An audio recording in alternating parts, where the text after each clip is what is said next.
বন্যায় দুর্গত মানুষদের অবস্থা জানতে মুখ্যমন্ত্রী গোমতী ও দক্ষিণ জেলার বিভিন্ন জায়গায় গেছেন। আকাশপথে এবং সড়কপথে বেশ কয়েকটি জায়গায় তিনি বাস্তব ছবি দেখার চেষ্টা করেছেন। যেখানে যেখানে সড়কপথে যাওয়া সম্ভব হয়েছে মুখ্যমন্ত্রী সেখানে পৌঁছে গেছেন এবং তিনি কাঞ্চননগর স্কুলে রিলিফ ক্যাম্প পরিদর্শন করেন। শান্তির বাজারে পৌঁছার পর সেখানকার বিধায়ক সহ অন্যান্যরা ছিলেন।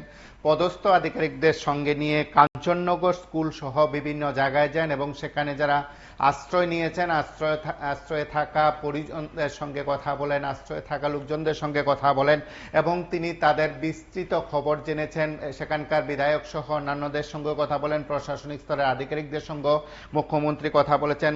তিনি শান্তির বাজার এলাকার পরিস্থিতি খতিয়ে দেখেছেন। সামগ্রিক যে পরিস্থিতি প্রশাসনের তরফে জানানো হয়েছে, একেবারে সেখানে পৌঁছে সেখানে শরণার্থী শিবিরগুলো শুধু পরিদর্শন নয়, সেখানকার পরিস্থিতি তিনি খতিয়ে দেখেছেন এবং কাঞ্চননগর সহ বিভিন্ন ক্যাম্প পরিদর্শনের পাশাপাশি তিনি আকাশপথে বেশ কয়েকটি জায়গা, অমরপুর, করবুকের বিস্তীর্ণ এলাকা তিনি ঘুরে দেখছেন বলে খবর। এই সময়ের মধ্যে শান্তির বাজার, উদয়পুর সহ বিভিন্ন জায়গায় যান এবং সেখানকার পরিস্থিতি খতিয়ে দেখেন মুখ্যমন্ত্রী। আপনারা প্রত্যেকে জানেন যে গত কয়েকদিন ধরে টানা বর্ষণে রাজ্যের বেশ কয়েকটি জায়গায় প্লাবিত হয়েছে এবং বেশ কয়েকটি জায়গায় শরণার্থী শিবির খোলা হয়েছে।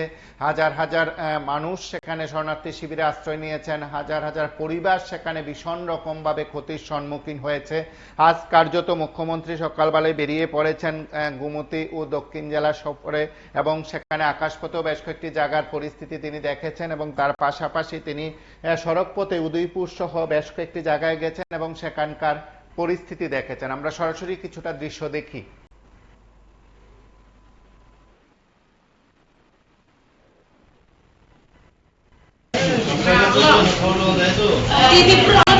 ডাক্তারবাবু আছে দেখে কারণ জ্বর হয়েছে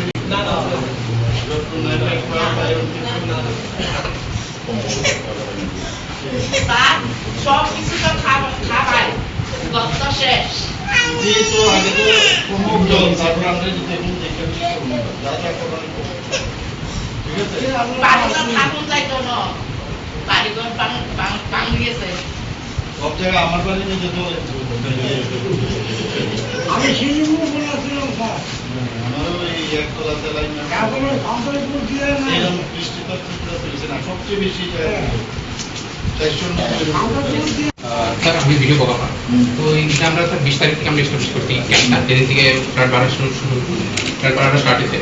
তো এখন তাদেরকে এখানে 81 ফ্যামিলি আছে, অলমোস্ট 305 জনের মতন, যারা আমরা পার্সিয়ালি বা 81 ফ্যামিলি আর এখন 305 জনের মতো 305 জন আছে। তো স্যার সবাই ম্যাক্সিমাম এখানে যারা আছে তারা কাঞ্চননগর পঞ্চায়েতেরই, কিন্তু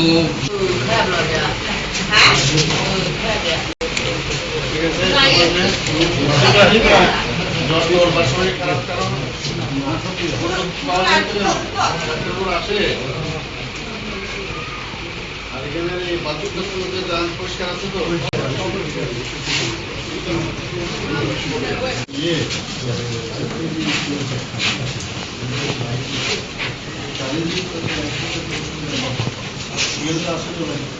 লাইট চালাইছে না দিদি? লাইট আছে, লাইট আছে তো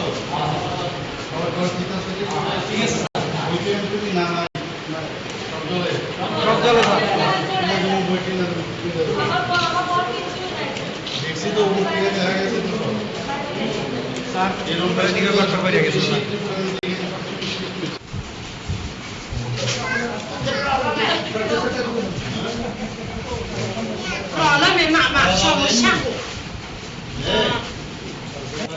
बहुत हेल्प किया सर, 10 12 1 2 3 कितना बाकी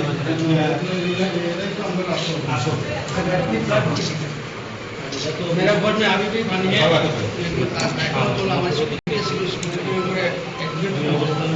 এরপরে যারা আমাদের দুজন মেম্বার বাইরে গেছে, আমি করে গেছি থাকে, এখন আমাদের সব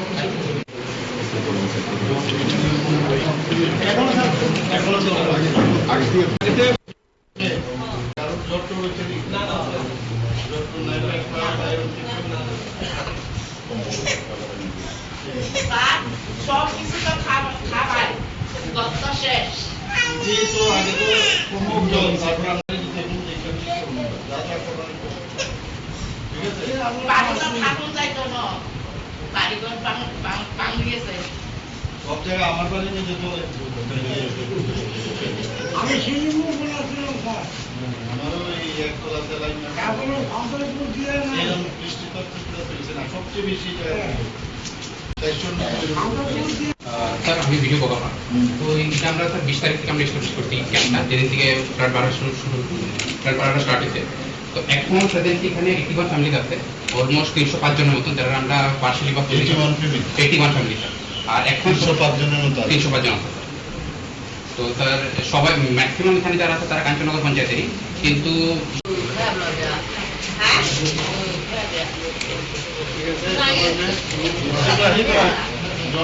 শরীর খারাপ কারণ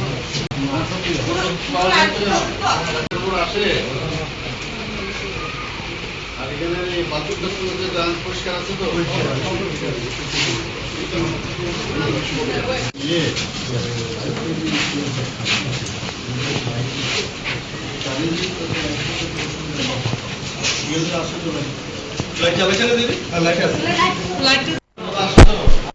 আমরা এই সময় কথা বলবো শান্তির বাজার বিধায়ক সঙ্গে। প্রমোদ বাবু শোনা যাচ্ছে?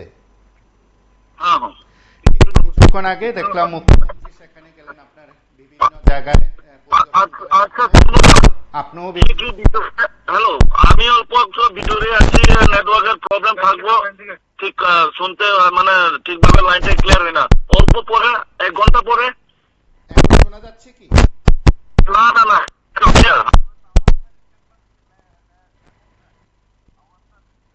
আমরা কথা বলার চেষ্টা করেছিলাম প্রমোদ রিয়াংয়ের সঙ্গে, যদিও যান্ত্রিক গোলযোগের কারণে নেটওয়ার্ক প্রবলেমের সঙ্গে কথা বলতে পারছি না। আমরা যে পরিস্থিতিতে আমরা ছিলাম সেখানে মুখ্যমন্ত্রী সহ অন্যান্যরা গেছেন এবং বেশ কয়েকটি জায়গায় মুখ্যমন্ত্রী সহ অন্যান্যরা কথা বলেছেন, প্রশাসনিক স্তরের আধিকারিকদের সঙ্গে কথা বলেছেন এবং আকাশপথে ও সড়কপথে বেশ কয়েকটি জায়গায় দুর্গতদের যে পরিস্থিতি সেই পরিস্থিতি দেখার চেষ্টা করেছেন মুখ্যমন্ত্রী।